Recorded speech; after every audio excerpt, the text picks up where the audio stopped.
నమస్తే. ఈరోజు న్యూస్ అనాలిసిస్‌లో ముందుగా ఆంధ్రప్రభ పేపర్‌లో వచ్చిన వార్తలను చూద్దాం.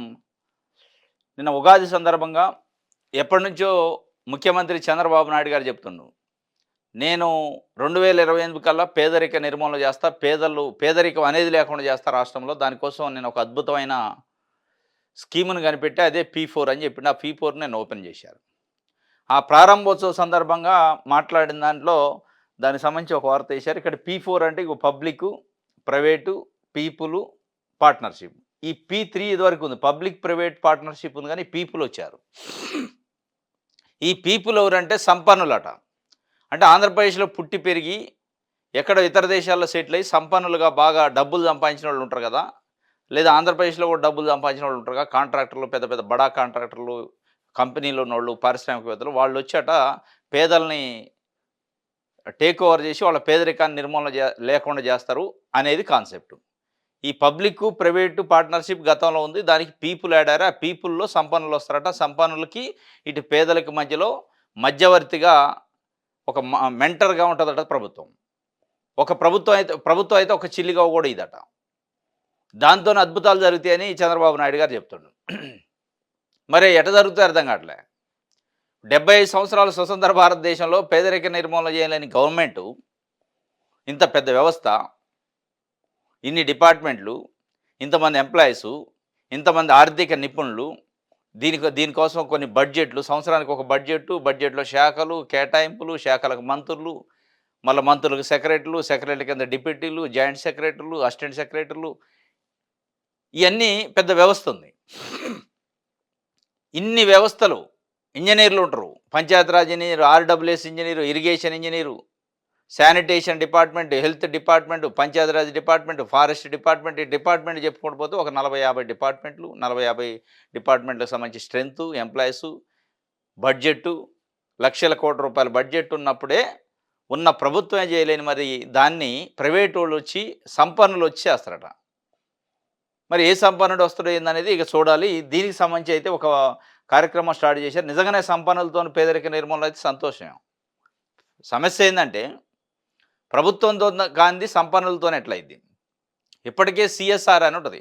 కార్పొరేట్ సోషల్ రెస్పాన్సిబిలిటీ అని ఈ కంపెనీలు ఏదైతే ఉన్నాయో ఆ కంపెనీలు కొన్ని గ్రామాలను దత్తత తీసుకొని, అంటే కార్పొరేట్లు కదా వాళ్ళు, కార్పొరేట్లు సోషల్ రెస్పాన్సిబిలిటీ కింద డెవలప్ చేయాలి. అంటే వాళ్ళకి కావాల్సిన డ్రైనేజు, డ్రింకింగ్ వాటరు, రోడ్లు, ఎడ్యుకేషన్‌కి సంబంధించి స్కూల్సు నిర్మాణం చేయాలి. కొన్నిసార్లు చేస్తున్నారు. అది బలవంతంగా CSR అని ఒక స్కీమ్ పెట్టి చేస్తేనే ఆ కాడికి వచ్చింది. మరి ఇక్కడ ఏది లేదు, వాలంటరీగా వచ్చి మీరు సంపన్నులు దానం చేయండి, ధర్మాలు చేయండి అంటే ఎంతమంది వస్తారు స్వచ్ఛందంగా? మరి దాని వెనక మళ్ళీ ఏమైనా క్విడ్ ప్రోకోలు ఉంటాయని ఇది భవిష్యత్తులో మనం చూసి తెలుద్ది. దానికి సంబంధించి ఒక స్టేట్మెంట్ అయితే ఇచ్చారు. చంద్రబాబు నాయుడు గారు ఒకవైపు, పవన్ కళ్యాణ్ గారు ఒకవైపు అట్టబట్టుకున్నారు. ఇది లోగో అనమాట. P4 logo. Public, private, people, partnership, ఇక మేమిద్దరమేమో ఉట్టిగా మధ్యలో ఉంటాం. వీళ్ళుంటారు, వీళ్ళందరూ వచ్చి చేయాలంటున్నారు. ఉత్త మెంటర్‌లుగా ఉంటారట వీళ్ళిద్దరూ. ఆ సంపన్నులొచ్చి చేయాలట. దాన్ని చూపిస్తున్నారు మనకి. దీనికి సంబంధించి పేదలను ఆదుకునే మిషన్ ఇది. P4 అనేది గేమ్ చేంజర్ అట. ఉగాది నాడు ఏ కార్యక్రమం చేపట్టినా విజయమే. ఎన్టీఆర్ స్ఫూర్తితో 47 ఏళ్లుగా ప్రజాసేవలో ఉన్నా. నేను ఎంచుకున్న ప్రణాళిక ఫెయిల్ అవ్వలేదు. నా జీవితం ప్రజలకు అంకితం. సుపరిపాలన, మంచి రాజకీయాలే నమ్మాను. పని చేయడం తప్ప నాకు మరొకటి లేదు, తెలియదు. P4 విధాన ఆవిష్కరణలో సీఎం చంద్రబాబు, P4 లోగోను ఆవిష్కరించిన ముఖ్యమంత్రి, ఉప ముఖ్యమంత్రి పవన్ కళ్యాణ్. పేదరిక నిర్మూలనే జీరో పావర్టీ P4 లక్ష్యం. సంపన్నులు, పేదల మధ్య వారధిగా P4 ఉంటుందట. రాష్ట్రంలో 20 లక్షల బంగారు కుటుంబాలకు కొత్త ఆశ. పేదరికంలో లేని సమాజం కోసమే ఒక రాజకీయ నాయకుడు వచ్చే ఎన్నికల గురించి ఆలోచన చేస్తే, ఒక నిజమైన నాయకుడు వచ్చే తరం కోసం ఆలోచన చేస్తాడు. చంద్రబాబు సమర్థ నాయకుడు కనుకనే ఆయనకు అండగా నిలబడ్డాం. ఇది ఎన్ని రోజులో ఇది P4 అనేది గేమ్ చేంజర్ అట. ఇది అసలు టాపిక్ ఏంటంటే ఆంధ్రప్రభ పెట్టిన హెడ్డింగ్ P4 గేమ్ చేంజర్ అంటాడు. గేమ్ చేంజర్తో పాటు ఉగాది నాడు నేను ఏ కార్యక్రమం చేపట్టినా విజయం వస్తుంది అంటే వాస్తవంగా వస్తుంది కూడా. కానీ ఏం గేమ్ చేంజరు అనేది ఇక్కడ ఇంపార్టెంట్. అంటే అసలు గేమ్ ఏముందో దాంట్లో చేంజ్ అయ్యేది. అంటే కింద స్థాయిలో ఉన్న పేద ప్రజలు అనుకునేదంటే గేమ్ చేంజర్ వాస్తవమే. అది మా పేదరికాన్ని నిర్మూలించేది గేమ్ చేంజర్ కాదు. ఆయన ఇచ్చిన ఎన్నికల్లో సూపర్ 6 అని హామీలు ఇచ్చిండు. ఆ హామీల్ని చేంజ్ చేసే, అంటే డైవర్ట్ చేసేదానికి గేమ్ చేంజర్ అంటుండా అనే ఒక అనుమానం అయితే వ్యక్తం చేస్తున్నారు ప్రజలు ఇవాళ. అంటే మహిళలకి రూ. 1500 నెలకి ఇస్తా అన్నాడు. మహిళలకు ఉచిత బస్సు ప్రయాణం అన్నాడు. తల్లికి వందనం ఇస్తున్నాడు. రైతు భరోసా ఇస్తున్నాడు. ఇట్లా జగన్మోహన్ రెడ్డి గడిచిన 5 సంవత్సరాల్లో ప్రతి స్కీములో ఎట్లయితే అకౌంట్లలో వేసిండు నేను కూడా వేస్తా, దాంట్లో ఇంకా రెట్టింపు చేసేస్తా అని చెప్పిండు. అవి వేయట్లే. 9 నెలలు 10 నెలలు అయింది ప్రభుత్వం వచ్చి. వాటిని వేయట్లేదని అడుగుతారని ఇది ఒకటి గేమ్ చేంజర్ అని పెట్టిండా? ఈ గేమ్ దానికోసం చేంజ్ చేస్తాడా అనేది ఒక ప్రజలైతే ఒక అనుమానాలు, అపోహల్లో ఉన్నారు. వాటిని నివృత్తి చేయాల్సిన బాధ్యత ఉంది. ఎందుకంటే ఎక్కడో ఉన్న సంపన్నులు వచ్చి ఇక్కడ ఉన్న గ్రామాలను ఉద్ధరిస్తారు. కొంతమంది ఉండొచ్చు, తప్పులేదు దాంట్లో, నేనే తప్పట్లే, అసలు సంపన్నులు రారంటలేదు. అసలు ఈ మొత్తం ఫెయిల్యూర్ స్కీమ్ ఏమి అంటలే. అసలు మీరన్న హామీలు ఏమైనాయి అనేది ప్రజలు అంటున్నారు.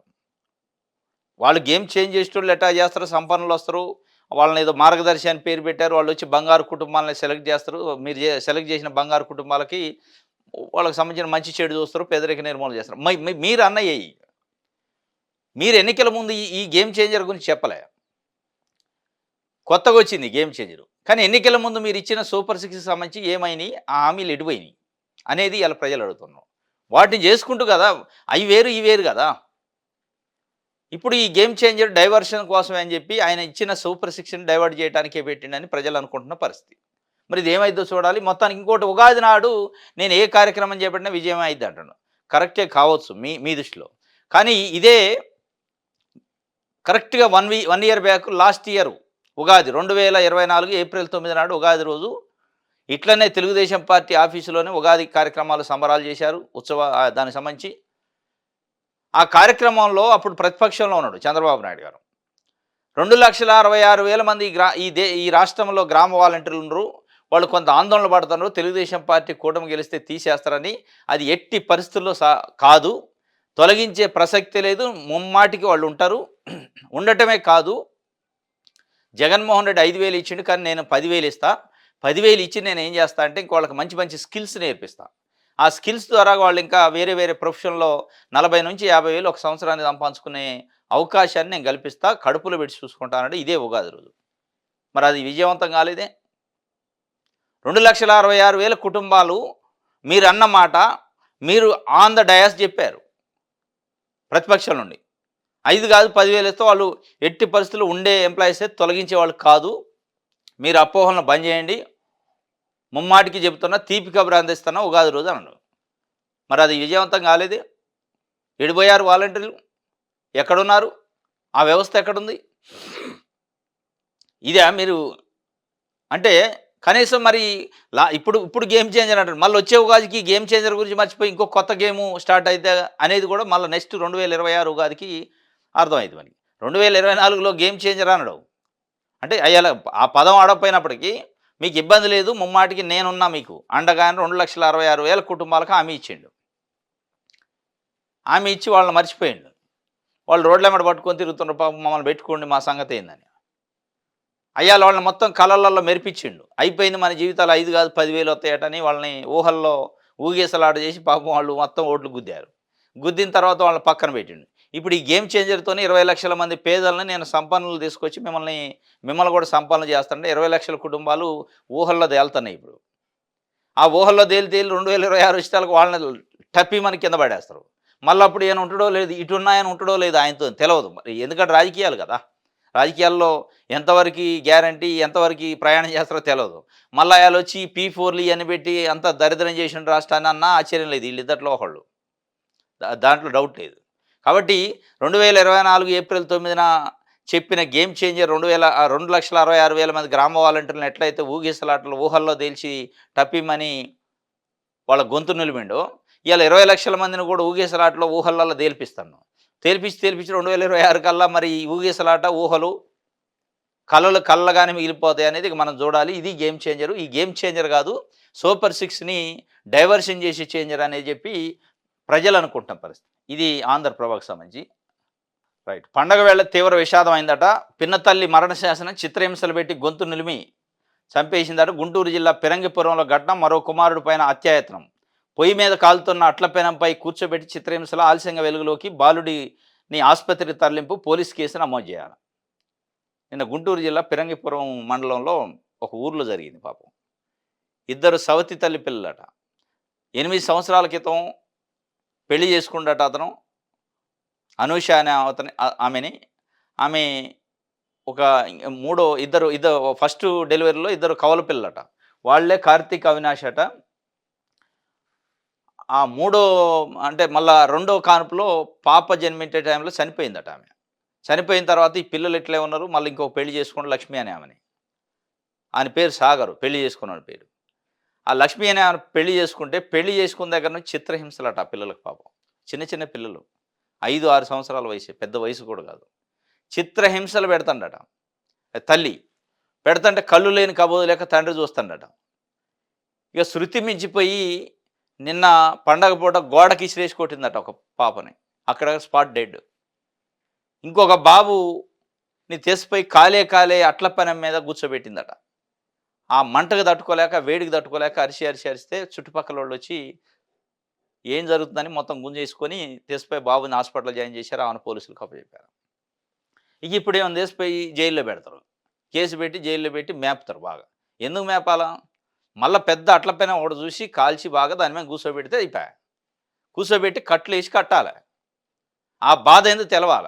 ఎంత బాధ, ఎంత ఆవేదన పాపం. చిన్న చిన్న పిల్లలు. అర్మం కర్మం ఎలవదు. తల్లెవరు, తండ్రెవరో తెలవని వయసు. సవతి తల్లా, అసలు తల్లా అనేది తెలవదు కదా! తల్లిని తల్లే అనుకుంటారు వాళ్ళు. అంత దారుణమా? ఏం మానవత్వం? దేనికి అసలు ఈ భూమి మీద బతకడం వాళ్ళు? అట్లాంటోళ్ళు భూమి మీద అవసరమా? భూమికి బరువు వాళ్ళు. వీళ్ళేం మనుషులసలు?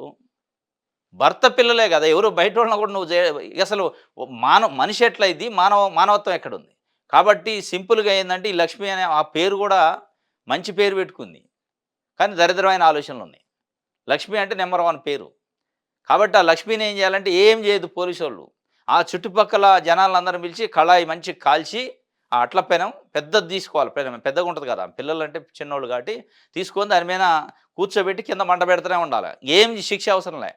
ఇంకొకళ్ళు చేయాలంటే భయపడతారు.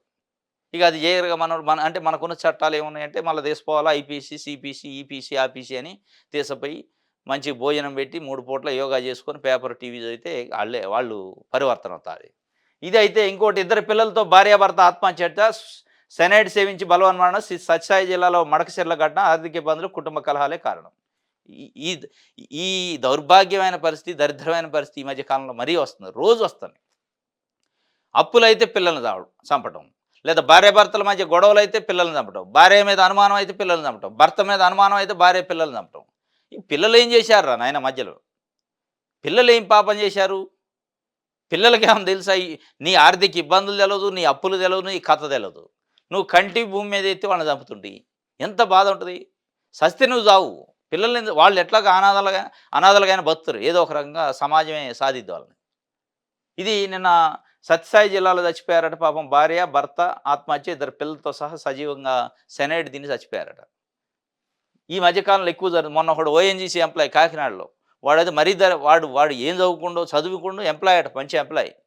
నిండా బకెట్లలో నీళ్ళు పోసి బకెట్లలో తలకాయ పెట్టి చంపేసిండు ఇద్దరు పిల్లల్ని పాపం. ముక్కు పచ్చలార పిల్లల్ని చంపేసి వాడు ఊరేసుకుంటే ఏం సాధిస్తారు? ఏం చదువు, ఏం సంస్కారం రా నాయన. ఇంకోడైతే కాలువలో పడేసిండు ఇద్దరు పిల్లల్ని. ఒకడు బతికి బయటకు వచ్చిండు ఒక 10 ఏళ్ల పిల్లగాడు. అప్పులైనయట. ఇది కాదు. ఇప్పటికైనా మారాలి. మనం ఆలోచన శక్తి, ఆలోచన విధానం మారాలి. ఈ అప్పులైతే ఏం భూమి బయలిపోద్దా? భూమి బద్దలైద్దా? ఏం కొంపలు మునుగుతున్నాయా? నిన్ను ఎవడన్నా దేశపోయి చంపుతుండా? చంపితే చంపని నిన్ను పిల్లలేంది? అవసరమైతే జైలుకి పంపిస్తారు. అంతకంటే ఏం కాదు కదా! భూమి మీద ఉండాలి కదా పిల్లలు పాపం. ఇది పండగ పూట నిన్న విషాదమైంది. రైట్. నెక్స్ట్ సాక్షి పేపర్ చూద్దాం. బీసీల ఆలోచన ఆ పూటకేనట. బడుగు బలహీనలు చెప్పినా కూడా ఆలోచించరు. వాళ్ళ ఆలోచన విధానమే తప్పు. ఓహో, పేదలపై మరోసారి చంద్రబాబు అనుచిత వ్యాఖ్యలు. అసలు పార్టీ బీసీల పార్టీగా మరి. తెలుగుదేశం పార్టీ బీసీల పార్టీ అంటారు పదే పదే. మళ్ళీ దానికి ఒక అధ్యక్షుడు ఎప్పుడు బీసీ రాలే అంటే నేషనల్ జాతీయ అధ్యక్షుడు. జనరల్ సెక్రటరీ ఎప్పుడు బీసీ రాలే. చక్రం తిప్పే జనరల్ సెక్రటరీ, ఉట్టోళ్ళు కాదు.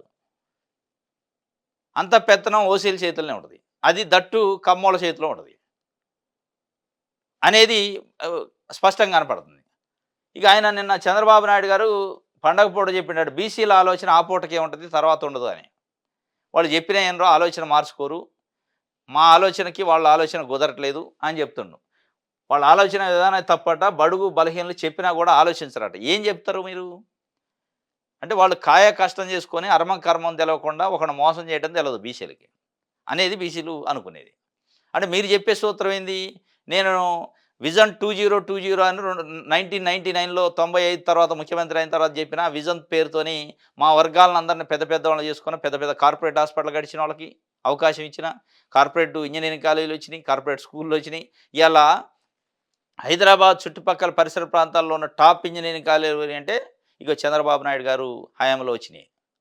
అక్కడోళ్ళే అంతా. టాపు మెడికల్ కాలేజీలు గానీ, టాప్ హాస్పిటల్స్ గానీ, టాప్ విద్యా సంస్థలు గానీ, స్కూళ్ళు గానీ, ఇయన్నీ ఎవరంటే ఈ విజన్ 2020లో వచ్చినాయి. మొత్తం సమాజాన్ని నెట్టనిలువున చీల్చిండు. చీల్చి ఏం చేసిండు? బడుగు, బలహీన వర్గాలు, ఎస్సీలు, ఎస్టీలు అందులో బంట్రోతులుగా ఊడ్చే పనిలో బంట్రోతు పనో, పాయకాన పనో చేసేటట్టు వాళ్ళని చేసిండు వాళ్ళ కింద. ఇది వీరు నా నా ఆలోచనకి ఏది బడుగు బలహీనలు చెప్పినా కూడా ఆలోచించరు. ఏం చెప్తారు మీరు? బంట్రోతుగిరి చేయమనా? ఊడిగం చేయమని చెప్తున్నారా? ఏం ఏం చెప్పారు మీరు? విజన్ 2020తోని నేను అందరిని ఉద్ధరిస్తా అంటే అది ఉద్ధరించకపోయి ఉద్ధరించింది ఎవరిని? బడుగు ఏది బలహీన వర్గాలను అణగదొక్కింది ఎవరిని అని స్పష్టంగా కనపడింది. మళ్ళీ ఇప్పుడు కొత్తది అందుకుంటే 2047 అని చెప్పి మళ్ళీ P4 అంటే పేదరికం నిర్మూలన చేస్తా. ఎవరు పేదరిక నిర్మూలన చేస్తారో అర్థం కాని పరిస్థితి అనమాట. అప్పుడు 2020 విజన్ అని చెప్పి ఒక వర్గాన్ని డెవలప్ చేసుకున్నాం మొత్తం. ఇవాళ 2047 అని చెప్పి ఇంకొక వర్గాన్ని కింద ఇంకేమన్నా అడపాదడప వదిలేసినోళ్ళు ఉంటే అంటే మీ వర్గాల్లో ఎవరన్నా కింద మిస్ అయ్యి ఉంటే వాళ్ళందరినీ పికప్ చేయడానికి చూస్తున్నావా? ఆ పేదరిక నిర్మూలన అనేది అర్థం కావట్లే. ఎందుకు అనుకోవాల్సి వస్తుందంటే నిన్న ఈ P4 ఓపెనింగ్‌లో ఆంధ్రప్రదేశ్‌లో కార్యక్రమం పెట్టారు. ముఖ్యమంత్రి గారుండు, ఉప ముఖ్యమంత్రి గారుండు, కొంతమంది మంత్రులుండ్రు, పార్టీ నాయకులు, ఆఫీసర్లు అందరూ ఒక స్కిట్ ఏశారు. ఈ స్కిట్ ఏందంటే రైతులు స్కిట్ ఏస్తున్నట్టు. మొత్తం వలస పోతున్నట్టు, కరువు వచ్చినట్టు, ఇక వలస పోవటానికి రెడీ అయితుంటే పెద్ద పెద్ద బెంజ్ కార్లు వస్తున్నట్టు, సౌండ్లు వచ్చినట్టు, అరే ఎవరు వస్తున్నారంటే, అరే మన ఊరిని దత్తత తీసుకోవడానికి ఎవరు వచ్చారని సూట్లు బూట్లు వేసుకొని ముగ్గురు దిగారు. దిగి మీ ఊరిని దత్తత తీసుకుంటున్నాం, ఇట్లా మిమ్మల్ని ఇది చేస్తాం, అది చేస్తాం, ఇది చేస్తాం అంటే అసలు మీరెందుకు వచ్చారా ఆయన అడుగుతురు. ఎవరైతే వలస పోవాలనుకున్నారు. మేము రావడానికి ఒక మహానాయకుడు కారణం, ఆయన అద్భుతం, ఆయన విజను, ఆయన ఇది అని చెప్తుంటే ఆ మహానాయకుడు ఎవరని అడుగుతారు ఆయన. చంద్రబాబు నాయుడు గారు అని చెప్తారు. ఆయన ఆడనే ఉండవు. సీరియస్ చూస్తారు. అమ్మో నన్ను ఇప్పుడు ఆయన్ని పవన్ కళ్యాణ్ గారిని పొగుడుకోవడానికి స్కిట్లు వేస్తే స్కిట్లతోని కాదు కదా! రియాలిటీ ఉండాల. ఇప్పుడు నిన్న P4 స్టార్ట్ చేశారు. ఏమన్నా నిజమైన బెంజ్ కార్లు, నిజమైన సంపన్నులు వచ్చారా? యాక్టింగ్ వోళ్ళొస్తే ఏం సుఖం? స్కిట్లేసే సంపన్నులు సూట్ ఎత్తే కొద్దిసేపు ఆ సూట్ ఇప్పితే వాడు వెళ్ళిపోతాడు. అయిపాయే. నిజం నిజం ఉండాల. ఇట్లా గ్రాఫిక్స్‌తోనో లేకపోతే స్కిట్‌లేసో ఇదే సినిమా ఇది చూడండి మీరు సంతోషపడినట్టు ఆ కొద్దిసేపు సినిమా పోతాం 3 గంటల సినిమా ఉంటది. సినిమాలో ఏదో అద్భుతం జరుగుతున్నట్టు, అందులో మనమే హీరో అయినట్టు, మనమే సమాజాన్ని ఉద్ధరిస్తున్నట్టు కొద్దిసేపు ఊహించుకుంటాం మనం. సినిమా అయి బయటకొచ్చాక ఏముండదు. చుట్టూ చూస్తే ఏముండదు. సినిమాలో ప్రభాసో, జూనియర్ ఎన్టీఆరో లేకపోతే రామ్ చరణో ఇంకొకాయనో సినిమాలు తీస్తా ఉంటారు కదా! అది చూసినంత సేపు యూత్‌కి ఏమనిపిద్దంటే అబ్బాయి నేను కూడా చేయగలుగుతా, ఏదైనా చేయొచ్చు అనుకుంటాడు. ఆడ బీకేది ఏముండదు. బయటకొచ్చాక అది సినిమా రానని రియాలిటీలోకి పోతే మళ్ళీ ఏముండదు. ఇక అట్టా స్కిట్లు కాదు కావాల్సింది. నిజంగానే P4లో సంపన్నులొస్తే నిన్న ఎవరొచ్చారు సంపన్నులు?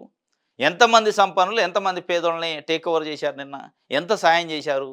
ఏమన్నా ఉందా లెక్క? స్కిట్లా మీరు చేసేది? స్కిట్లు చేసి వాళ్ళ ఆలోచనే తప్పంటారు మీరు. మీ ఆలోచనని తప్పు అనటానికి గానీ, రైట్ అనటానికి గానీ, మీ స్కిట్లు చూడటానికి కాదుగా వాళ్ళొచ్చేది. వాళ్ళ పనులు వాళ్ళకుంటాయి. భుక్తి కావాలి కదా! నిన్న స్టేజి మీద ఎవరు మాట్లాడారో తెలుసా? ఈ 2 తెలుగు రాష్ట్రాల్లో రాష్ట్రాల సంపదను దోపిడీ చేసిండు అని పేరు బాగా చర్చ, విమర్శలయితున్న మెగా కృష్ణారెడ్డి మాట్లాడిండు. ఆయనకు మైక్ ఇచ్చి మాట్లాడిచ్చారు. ఆయన మాట్లాడతాను నేను పెద్ద సంపన్నుడినైనా నాకు 52 దేశాల కంపెనీలోనే 4,50,000 మంది ఎంప్లాయీస్ పనిచేస్తారు నా దగ్గర. 2019లో వ్యాపారం స్టార్ట్ చేస్తే ఇప్పుడు అని చెప్తుండు. మరి ఎవరో సంపన్నులొచ్చి పేదోళ్ళని టేక్ ఓవర్ చేసి వాళ్ళని బంగారు కుటుంబాలు చేసే బదులు ఈ మెగా కృష్ణారెడ్డి లెక్కనే వాళ్ళని కూడా సంపన్నులు చేస్తే అయిపోద్ది కదా! వాళ్ళని కూడా పెద్ద పెద్దోళ్ళని చేస్తే అయిపోద్ది కదా! అది చేయరు. మెగా కృష్ణారెడ్డి ఇచ్చి మైక్ పట్టుకొని నేను సంపన్నుడిని, నేను బాగు చేస్తానని నమ్మాలనా ప్రజలు? ఇట్లాంటోళ్ళు ఎంతమంది ఉండ్రు? అంటే కాంట్రాక్టర్‌లని స్టేజీలెక్కి మాట్లాడటానికి పనికొద్ది ఈ స్కీము. నిజంగా పేదోళ్ళని ఉద్ధరించడానికి పనికొచ్చే స్కీమ్ అనేది, నిజంగా పేదోళ్ళని ఉద్ధరించే వ్యవహారం అనేది ఆరంభ శూరత్వం తప్ప అనేది ఇయాల ప్రజలు మాట్లాడుకుంటున్నారు. అసలు మాకు వచ్చే నవరత్నాలు ఏదో జగన్మోహన్ రెడ్డి ఇచ్చిండు కదా! ఇయ్యండి చాలు. ఈ మెగా కృష్ణారెడ్డిలనో, ఆదానీలను, అమ్మాలను స్టేజ్ మీద ఎక్కించి మీరు మాట్లాడుకోని లోపట ఏదో బయటికి తీసుకొచ్చి స్కిట్లు వేపిస్తే మాకేం కడుపు నిండదు అంటున్నారు. ఒక్కడంటే ఒక్కళ్ళు నిన్న సంపన్నులొచ్చి ఇగో నేను పలానా 10 కుటుంబాలను తీసుకున్నా వాళ్ళకి ఈ సాయం చేసినా అని చెప్పినోడు లేడు. కార్యక్రమం ఓపెనింగ్ రోజే. ఇది బీసీల పైనైతే ఆయన విషం కక్కిండట. పేదల కోసం P4 అంటూ నిండు సభలో అవమానించిన వైనం. గతంలోనే ఎస్సీలు, బీసీలను ఉద్దేశించి దారుణంగా మాట్లాడిన బాబు. ఎస్సీగా పుట్టాలని ఎవరైనా కోరుకుంటారా అంటూ హేళన. తమాషాలు చేస్తున్నారా మీ తోకలు కత్తిరిస్తా అంటూ నాయి బ్రాహ్మణులపై హూకరింపు. నేనేసిన రోడ్లపై నడుస్తున్నారు, నేను ఇస్తున్న రేషన్ తింటున్నారు, నాకు ఓటెందుకేయరన్న బాబు యథారాజా అన్నట్టు టీడీపీ నేతలది అదే ధోరణి. దళితులు మీకెందుకురా రాజకీయాలన్న చింతమనేని. ఎస్సీలు శుభ్రంగా ఉండరన్న ఆదినారాయణ రెడ్డి. బగ్గుమంటున్న బీసీ, ఎస్సీ పేద వర్గాలు. P4 అనేది అడ్వాన్స్ ఏప్రిల్ ఫూల్ తప్ప ఏం లేదని కూడా ఒక వార్తను సాక్షి పేపర్ రాసింది. వాస్తవం కొంత చూస్తే అట్నే అనిపిస్తుంది. ఆ స్టేజ్ మీద కూర్చున్న వాళ్ళలో కామినేని శ్రీనివాసరావు సంపన్నుడే, చంద్రబాబు నాయుడు గారు సంపన్నుడే. ఎందుకంటే అత్యధిక ధనిక ముఖ్యమంత్రి రాష్ట్రంలోనే ఇచ్చారు. అత్యంత ధనిక ఎమ్మెల్యేలలో కూడా ఆయన అత్యంత ధనికులలో 7గురిలో ఆయన. లోకేష్ గారు కూడా ఉండు. మరి వీళ్ళంతా దానం చేయాలి కదా. పవన్ కళ్యాణ్ గారు కూడా సంపన్నుడే. వీళ్ళు స్టార్ట్ చేయాలి కదా. వీళ్ళు ఎవరికన్నా ₹1 దానం చేసి మేము చేసినాం మీరు రండి అంటే సంపన్నులు కూడా అనొద్దు. వీళ్ళు ₹1 తీయరు. స్టేజీల మీద ప్రసంగాలు చెప్తుండే. చంద్రబాబు నాయుడు గారు నా జీవితం ఇక ప్రజలకే అంకితం చేసిన అంటుండే. ప్రజలకి అంకితం చేశాక మీకెందుకు ఆస్తులు? అత్యంత ధనికమైన ముఖ్యమంత్రిగా ఉన్న మీరు మీకున్న ఆస్తినంతా ప్రజలకు రాసియండి, అయిపోద్ది. ప్రభుత్వానికి హ్యాండ్ ఓవర్ చేయండి. లేదంటే మీరు మీ నియోజకవర్గాన్ని దత్తత తీసుకోండి. ఇక ఆ నియోజకవర్గంలో గవర్నమెంట్ నుంచి ₹1 పెట్టడం, నా డబ్బులే పెడతా అని చెప్పండి. లోకేష్ గారి నియోజకవర్గాన్ని లోకేష్ గారు తీసుకోనండి. బాలకృష్ణ గారి నియోజకవర్గాన్ని బాలకృష్ణ గారిని తీసుకోనండి. అయిపోద్ది. 3 నియోజకవర్గాలు లెస్ అయిపోతాయి 175లో. ₹1 ఆ 3 నియోజకవర్గాలు గవర్నమెంట్ ఇచ్చే పని లేదు. మొత్తం మీరే టేక్ ఓవర్ చేయండి. సంపన్నులే కదా మీరు. అత్యంత ధనికమైన ఎమ్మెల్యేలలో మీరు 3 ఉన్నారు కదా మొదటి 20 మందిలో. అట్లా కదా చేయాల్సింది. అది చేయరు. మా సొమ్ము మా గదలదు, మా రూపాయి పోవద్దు కానీ బయటోడికి చెప్తా నీతులంటే ఓడింటు ఏ సంపన్న వత్తడా చేస్తాడా? మరి అది ఏప్రిల్ ఫూల్ కాకపోతే ఏమైంది? ఇది పక్కాగా ఏప్రిల్ ఫూల్. ఏప్రిల్ ఫూల్ కాకుండా ఉండాలంటే ముందు అడుగు చంద్రబాబు నాయుడు గారు వేసి, తర్వాత లోకేష్ గారు వేసి, బాలకృష్ణ గారు వేసి, పవన్ కళ్యాణ్ గారు వేసి, తర్వాత ప్రతిపక్ష నాయకుడు జగన్మోహన్ రెడ్డి గారు కూడా అందులోకి దింపి మనం మన కాన్స్టిట్యున్సీలని మొత్తం రాజకీయ జీవితం ఇచ్చింది కదా మన కాన్స్టిట్యున్సీలే కదా, 45 ఏళ్ళు 50 ఏళ్ళ నుంచి చేస్తున్నాం కదా. కాన్స్టిట్యున్సీలో ₹1 కూడా ఒక రోడ్డు కానీ, డ్రైనేజ్ కానీ, స్కూల్ కానీ, పెన్షన్ కానీ, మంచినీళ్ళు కానీ ఏదైనా కానీ మన ఇంట్లో డబ్బుతోనే చేద్దాం. ఇక మనం జీవితమే ప్రజలకు అంకితం అయ్యాక వాళ్ళే చదువుకుంటారు. మనని కుప్పం ప్రజలే చంద్రబాబు నాయుడు గారిని చదువుకుంటారు. మొత్తం ఆస్తి కుప్పం ప్రజలకు ఇచ్చేయండి.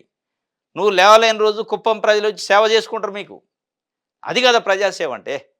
జీవితం అంటే అది. మాట్లాడితే ఉట్టికి డైలాగులు వేసి నేను నా జీవితమే ప్రజలకు అంకితం చేస్తే ఆస్తులను చేయి. జీవితం చేస్తే ఏమవుద్ది? నీకున్న ఆస్తుల్ని ప్రజలకు అంకితం చేసి నేను సంపన్నుని, నేను ఇచ్చేసిన, మీరు రండి అంటే ఎవడన్నా వత్తడు. మార్గదర్శిగా మీరు ఉండాలి ఫస్ట్.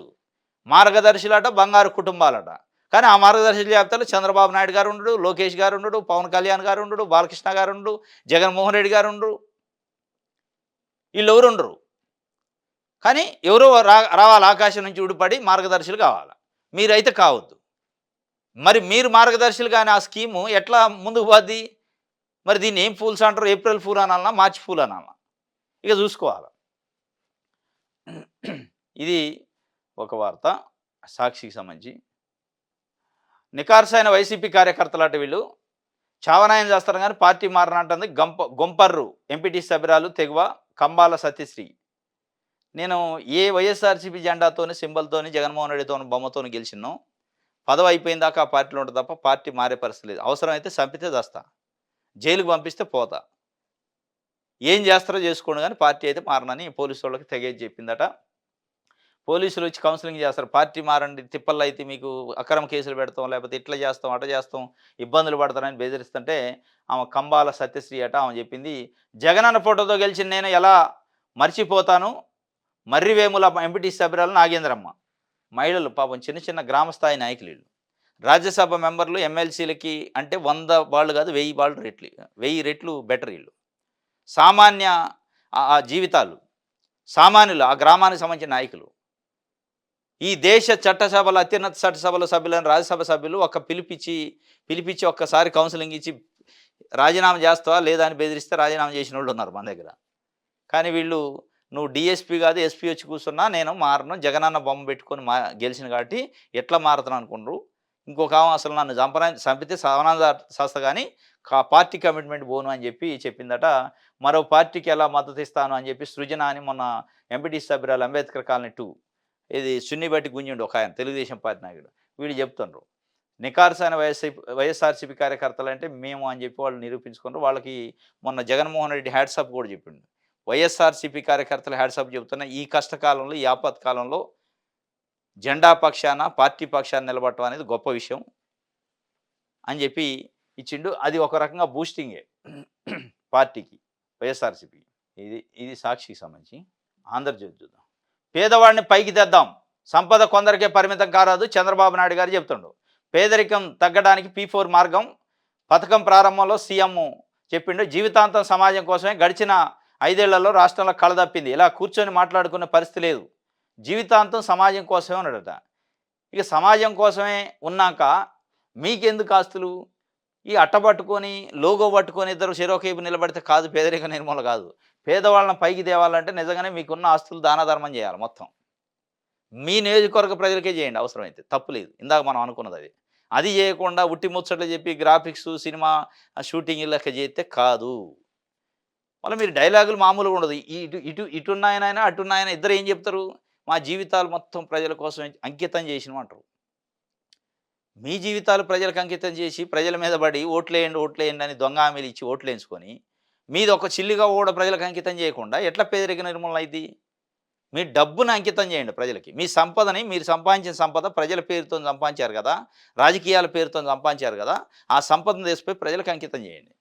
అప్పుడు పేదరిక నిర్మూలన అయింది. నేను చేయను, నేను మార్గదర్శకుడు కానీ వేరే వాళ్ళు ఎవరు వస్తారు, వాళ్ళే మార్గదర్శకులు అని పేరు పెడతావు. ఇంకో వాళ్ళు పేదోళ్ళని బంగారు కుటుంబాలని పెడతావు. బంగారు కుటుంబాలు మీ పేదలే కావు. మీరు మధ్యలో సంధానకర్తగా ఉంటారు.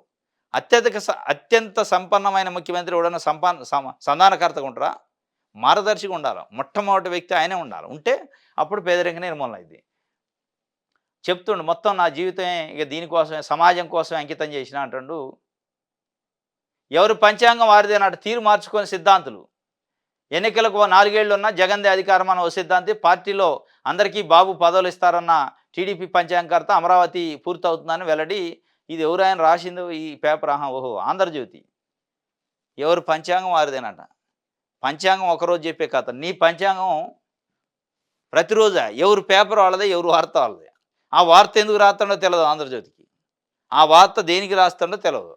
ఒక చెరుకు రైతు 20 ఎకరాల పంటని పెట్రోల్ పోసి నిప్పట్టించుకుండు ధర లేదని. మిర్చి రైతులు గుంటూరులో రోడ్డెక్కి మందు డబ్బాలు పట్టుకొని మేము పురుగుల మందు తాగి చావటం తప్ప వేరే దిక్కు లేదు, కాపాడండి ఆదుకోండి అంటే వార్త వేసినాను. అది వార్త కాదా? వాళ్ళు రైతులు కాదా? సమస్య కాదా వాళ్ళది? ఇలా గ్రామ వాలంటీర్లు 2,60,000 మంది. వాళ్ళ జీవితాలు మొత్తం ఏమైతాయో తెలియని పరిస్థితుల్లో రోడ్ల మీద తిరుగుతున్నారు. వాళ్ళ గురించి వార్త ఉందా ఏ రోజున? వాళ్ళు మనుషులు కాదా? మహిళలు 2000 మహిళలు ఫ్రీ బస్ అన్నారు. అది వార్త కాదా? రోడ్లు ఎక్కారు వాళ్ళు. మహిళలకు 1,500 రూపాయలు ఇస్తున్నాడు, ఇయ్యలే, వార్త కాదా? తల్లికి వందనం పోయిన జూన్లో వేయాల్సిన డబ్బులు వేయకపోవడం వల్ల పిల్లల్ని చదివించలేక, ఖర్చులకి డబ్బులు లేక వాళ్ళని కూలికి పంపిస్తున్న పరిస్థితి, రోజు కూలీకి అమ్మాయిల్ని. అది వార్త కాదా? ఈ వార్తలు ఎక్కడన్నా ఆంధ్రజ్యోతి పేపర్లో మనకి కనపడాయా? కనపడవు. మరి మీ వాళ్ళదేం పంచాంగం ఎవరు వాళ్ళే చెప్పుకున్నారు. వాస్తవమే అనుకోండి కొద్దిసేపు. వాళ్ళు సంవత్సరానికి ఒకసారి చెబుతారు ఉగాది రోజు. కానీ మీరు రోజు పంచాంగం చెప్తున్నారు. మీ పంచాంగం మీరు, ఈనాడు పంచాంగం ఈనాడు, సాక్షి పంచాంగం సాక్షి. మరి మీ పంచాంగాలు ఎవరు చెప్పాలి? మళ్ళీ వాళ్ళన్నా పంచాంగం శాస్త్రం ఏదో పట్టుకొని మేము శాస్త్రబద్ధంగా చెప్తున్నాడు. మీకేం శాస్త్రం ఉంది? మీకేం విలువలు ఉన్నాయి? ఏమి నైతిక విలువలు ఉన్నాయి? ఏమైనా జర్నలిజం విలువలో నైతిక విలువలు ఎక్కడన్నా ఉన్నాయా? ఒక్కరోజు కూడా ఒక్క మాట కూడా ప్రజల గురించి రాయట్లే. మీ పంచాంగం లెక్కన వారిది ఉంది. మీరేం మీ వార్తలు మీరు, మీ కరపత్రాలు మీరు, మీ భజన మీరు, వాళ్ళది కూడా వాళ్ళ పంచాంగం వాళ్ళు. వాళ్ళనట్టు కాదండి. మీకు అర్హత ఎక్కడది? వాళ్ళని అడిగే అర్హత. నువ్వేమో నికార్సుగా ప్రజల కోసం వార్త రాస్తే నువ్వు అడగటానికి ఉంటుంది. ఇది ఆయన చెప్తుండు నీతి సూక్తులు. భూదందాలో 6 జగన్ మంత్రులాట, 42 మంది ప్రజాప్రతినిధులు, 120 మంది నేతలు కూడా ఉన్నారు. 22 మంది డిప్యూటీ కలెక్టర్లకు ప్రధాన పాత్ర, 45 మంది తహసీల్దారులు, 23 మంది సర్వేర్లు సైతం. భూదందాలో 6 జగన్ మంత్రులు ఉన్నారట. ఇప్పుడు మొత్తం 9 నెలల్లో 10 నెలలు అవుతుంది చంద్రబాబు నాయుడు గారు ప్రభుత్వం ఏర్పడి. మరి ఈయన వీళ్ళ ఊరికి కనపడింది ఆంధ్రజ్యోతి ఈయనకి ఏబిఎన్ రాధాకృష్ణకి నుంచి కనపడే ఎట్లా ఫిగర్స్తో సహా ఇవ్వండి. 6 మంత్రులట, 42 మంది ప్రజాప్రతినిధులట, 120 మంది నేతలట, 22 మంది డిప్యూటీ కలెక్టర్లట, 48 మంది తహసీల్దార్లట, 23 మంది సర్వేయర్లట. మొత్తం సర్వేయర్లు, తహసీల్దారు, డిప్యూటీ కలెక్టర్లు, కలెక్టర్లు, ప్రజాప్రతినిధులు, మంత్రులు ఎవరెవరు ఉన్నారో లెక్క తెలిసింది. ఆ పేర్లు రాయాల్సి ఉండే మరి. ఇప్పుడు ఇది చదివి ప్రజలు ఏం చేయాలా? ప్రభుత్వం కొత్తదొచ్చింది, వాళ్ళు ఏదైనా ఒకటి చర్య తీసుకుంటూ సిట్లు ఏత్తన్నారు. సిట్టులు పోతున్నారు. రెడ్ బుక్ ఎట్లాగుంది. వాళ్ళు చేసేది ప్రజల గురించి ఏమైనా వార్త రాయండి. ప్రజలు ఇబ్బంది పడ్డ విషయాల గురించి, ప్రజలకున్న సమస్యల గురించి వార్త రాయాలి గానీ, ఈ భజన చేస్తూ ఇక్కడ ఏం చెబుతున్నావు, ఎవరు పంచాంగం వాళ్ళదా అని చెబుతున్నావు. నీ పంచాంగం నువ్వు రాత్తనేమిటి? సరే 6 మంత్రుల, 10 మంది మంత్రులు తప్పు చేస్తే బొక్కలేత్తరు, అది డౌటే లేదు. ఎందుకంటే ఇప్పటికే చాలామందిని ఏశారు. వల్లభనేని వంశీ, పోసాని, నందిగామ సురేషు, రేపో మాపో విడుదల రజని, కాకాని గోవర్ధన్ అంటే అన్నీ లైన్ కట్టే ఉన్నాయి. మరి వాళ్ళందరికీ తెలియదు, మీకేడ తెలుస్తున్నాయి? మరి ఆ తెలిసిన విషయాలు మీరు ఎందుకు చెప్పట్లే వాళ్ళకి? ఇంత ఫిగర్స్‌తో సహా చెప్తుంటే, ఇక దీన్ని వార్త రాసి దాన్ని మన చదవమంటారు. రైట్. దిశ చూద్దాం. మంత్రివర్గ విస్తరణ లేనట్టేనట ఇప్పుడు. ఈ ఏడాది కాకుండానే కొందరు మంత్రులను తొలగిస్తే చెడ్డ పేరు వస్తుందనే భావన ఇప్పుడు నాగబాబును క్యాబినెట్‌లో చేర్చుకోవడం సరికాదని సీఎం, డిప్యూటీ సీఎం అభిప్రాయం. రాష్ట్రంలో మంత్రివర్గ విస్తరణ ఇప్పట్లో ఉండదని తెలుస్తుంది. జనసేనాని పవన్ కళ్యాణ్ సోదరుడు నాగబాబును మంత్రివర్గంలో చేర్చుకోవాలని రాజ్యసభ ఎన్నికల సమయంలో సీఎం చంద్రబాబు, ఉప ముఖ్యమంత్రి పవన్ కళ్యాణ్ అనుకున్నారు. ఆ మేరకు నాగబాబును ఎమ్మెల్సీని కూడా చేశారు. అయితే కూటమి ప్రభుత్వం ఏర్పాటై ఏడాది కూడా కాకుండానే మంత్రివర్గ విస్తరణ చేసి కొందరు మంత్రులను తొలగిస్తే అసమ్మతిని నెలకొంటుందని, ఎందుకు తొలగించాలో ఎట్లాగో ఒకటి ఖాళీ ఉంది తీసుకుంటుపోయా. మరి ఏది ఆలోచించకుండా నాగబాబు ఉగాదికి మంత్రి పదవి వస్తుందని చంద్రబాబు నాయుడు గారు రాజ్యసభ మెంబర్లు ముగ్గురిని సెలెక్ట్ చేసేటప్పుడు చెప్పిండు. ఇప్పుడు ఉగాది వచ్చిందిగా ఎమ్మటే లేదు ఇప్పుడు లేదులే, ఇక తర్వాత చూద్దాం. ఎందుకంటే ఇప్పుడు ఉన్నోళ్ళల్లో ఇప్పుడు మంత్రివర్గ విస్తరణ చేస్తే రీషెఫిల్ చేయాలట. ఉన్నోళ్ళలో కొంతమంది తొలగించి కొత్త వాళ్ళని తీసుకోవాలట ఏంతో పాటు. మళ్ళా 9 నెలలు కూడా తొలగిస్తే ప్రజల్లో ఒక నెగిటివ్ ఒపీనియన్, అంటే ప్రజలు పరిపాలన మంచి లేదని వద్దు కాబట్టి వద్దులే అని చెప్పి ఆయన కన్విన్స్ చేసుకున్నట్టు ఈ పక్కన ఉన్నాయని కన్విన్స్ చేస్తే కన్విన్స్ అయ్యిండు. ఇక ఇంకోటి పవన్ కళ్యాణ్ గారు నిన్న చెప్తున్నారు, నేను కాదు నా పని కనిపించాలి. ఉగాది వేళ పిఠాపురం ప్రజలకు పవన్ ఆత్మీయ లేఖ రాసిండట. 10 నెలల్లో ఎన్నో అభివృద్ధి కార్యక్రమాలు చేపట్టినట్టు వెల్లడి. పిఠాపురంలో నేను కనపడాల్సిన అవసరం, నా పని కనపడితే చాలని పిఠాపురం నియోజకవర్గ ప్రజలకు ఒక ఆత్మీయ లేఖ రాసిండట పవన్ కళ్యాణ్ గారు, డిప్యూటీ సీఎం గారు. ఇదే ఆత్మీయ లేఖ కంటే ముందు ఆత్మీయ వీడియో ఒకటి రిలీజ్ చేసిండు వర్మ గారు. తెలుగుదేశం పార్టీ నియోజకవర్గ ఇన్ఛార్జ్ ఆయన. ఏ వర్మ అయితే తెలుగుదేశం పార్టీ టికెట్ని త్యాగం చేసి పవన్ కళ్యాణ్కి ఇచ్చిండో పొత్తులో భాగంగా, ఆ వర్మ ఒక వీడియో రిలీజ్ చేసిండు మొన్న, ఈ లెటర్ కంటే ముందు. శానిటేషన్ బాగలేదు, డ్రైనేజ్ వ్యవస్థ బాగలేదు, మంచినీళ్ళ వ్యవస్థ బాగలేదు, పిఠాపురం అంతా కంపు కొడుతుంది, అధికారులు ప్రభుత్వం చర్యలు తీసుకోండి నా మహాప్రభు అని ప్రజల పక్షాన్ని నేను మాట్లాడుతున్నానని వీడియో చేసిండు. ఆ వీడియో పవన్ కళ్యాణ్కి డైరెక్ట్గా తగిలినట్టుంది. వెంటనే ఆత్మీయ లేఖ రాసిండు, నేను చాలా అభివృద్ధి చేసినాడు. చాలా చేస్తే మరి ఆయనకి ఈ వీడియో నుంచి వచ్చింది వర్మకి? కంపు వాసన కొడుతున్న పందులు బొరలాడుతున్నాయని ఈయనేమో లేఖలు రాస్తారు, ఆయన వీడియోలు రిలీజ్ చేస్తారు. ప్రజల మధ్యలో ఏం కావాలా? నేను కాదట నా పని కనపడాలని లేఖ రాసినాడు. లేఖలతోని పని కనపడాలంటే చేస్తే కదా కనపడేది. మరి చేస్తే వర్మ ఎందుకు లెటర్లు రాస్తాడు, వీడియోలు ఎందుకు చేస్తాడు, ప్రెస్ మీట్లు ఎందుకు పెడతాడు? అది కూడా సమానం చెప్పాలి. ఎందుకంటే మీ పార్టీ మీ కూటమిలో ఉండు కాబట్టి. వర్మ చేసిన వీడియో కథ ఎందుకు చెప్పిన తర్వాత లేఖ రాస్తే బాగుండేది. ఇది క్రైస్తవులు ఏకమవ్వండి, జగన్ను గెలిపించండి, వైరల్ అయిన వైఎస్ఆర్ సోదరి విమలారెడ్డి వీడియో. జగన్ ఒంటరి వాడయ్యాడనే ఆవేదన, క్రైస్తవులు అంతా ఏకమైతే సాధించలేనిది ఏదీ లేదని వ్యాఖ్య. ఈమె జగన్మోహన్ రెడ్డి మేనత్తట, అంటే వైఎస్ రాజశేఖర రెడ్డి సోదరి. జగన్ను గెలిపించండి ఏకమై క్రైస్తవులంతా అని ఒక స్టేట్మెంట్ ఇచ్చింది. మరి అది పాతదా కొద్దా తెలియదు కానీ ఒక స్టేట్మెంట్ని జనసేన నిన్న సోషల్ మీడియాలో పోస్ట్ చేసింది. ఇట్లా జగన్మోహన్ రెడ్డి కుటుంబం సభ్యులు ప్రజలను రెచ్చగొడుతున్నారు, క్రైస్తవులను రెచ్చగొడుతున్నారు మతం పేరుతోనని చెప్పి ఒక వీడియోని రిలీజ్ అయింది. మరి పాతదా కొత్తదా తెలియదు కానీ దాని గురించి ఒక వీడియో వైరల్ అయింది నిన్న. దానికి సంబంధించి విమలారెడ్డి అటామా, జగన్ను గెలిపించండి, జగన్ ఒంటరాడు అయిపోయిండు, క్రైస్తవులంతా దలుచుకుంటే జగన్ను గెలిపించడం పెద్ద విశేషం ఏం కాదు, ఏదంటే అది అయిద్ది అని చెప్పి మొత్తానికైతే ఒక క్రైస్తవులని పోలరైజ్ చేసే కార్యక్రమం చేస్తున్నట్టుంది. మొత్తానికి జగన్మోహన్ రెడ్డి కుటుంబంలో ఒక అలజడి లేచినట్టుంది. జగన్మోహన్ రెడ్డి ఎట్టి పరిస్థితుల్లో గెలిపించుకోవాలి మనం అనేది. జగన్ అయితే గెలిపించాలని ఒక పిలిపించింది ఆమె. పేదరికం లేని సమాజమే ధ్యేయము, బాగా పనిచేసిన మార్గదర్శకులకు సన్మానం. ఆగస్టు 15 నాటికి P4కు ఒక రూపం తీసుకొస్తాం. కార్యక్రమం ప్రారంభోత్సవంలో ముఖ్యమంత్రి చంద్రబాబు నాయుడు. బాగా పనిచేసిన మార్గదర్శకులట. అసలు మార్గదర్శకులు ఇంక బాగా పని చేయడానికి నిన్నే స్టార్ట్ అయిందది. మార్గదర్శకులు అంటే సంపన్నులు. వచ్చి దానం చేసినోళ్ళనమాట. వాళ్ళు ఇంకెవరు లేరు మరి సన్మానం చేస్తారట వీళ్ళు. పేదల అభ్యున్నతికి బాట కుమార్తె చదువు కోసం కుమారుడి చదువు ఆపించారట. గత 5 ఏళ్ళు అందరికీ అవమానాలే, భవిష్యత్తంతా రాజ్య పూజ్యమేనట. ఈ మొత్తానికైతే పేదలను ఉద్ధరిస్తా అంటే ఏం చేస్తారో చూడాలి ఇక చంద్రబాబు నాయుడు గారు. ఇది ఈనాడుకి సంబంధించి. ఇది ఈరోజు న్యూస్ అనాలిసిస్. రేపు తాజా వార్తలతో తిరిగి కలుసుకుందాం. Thank you.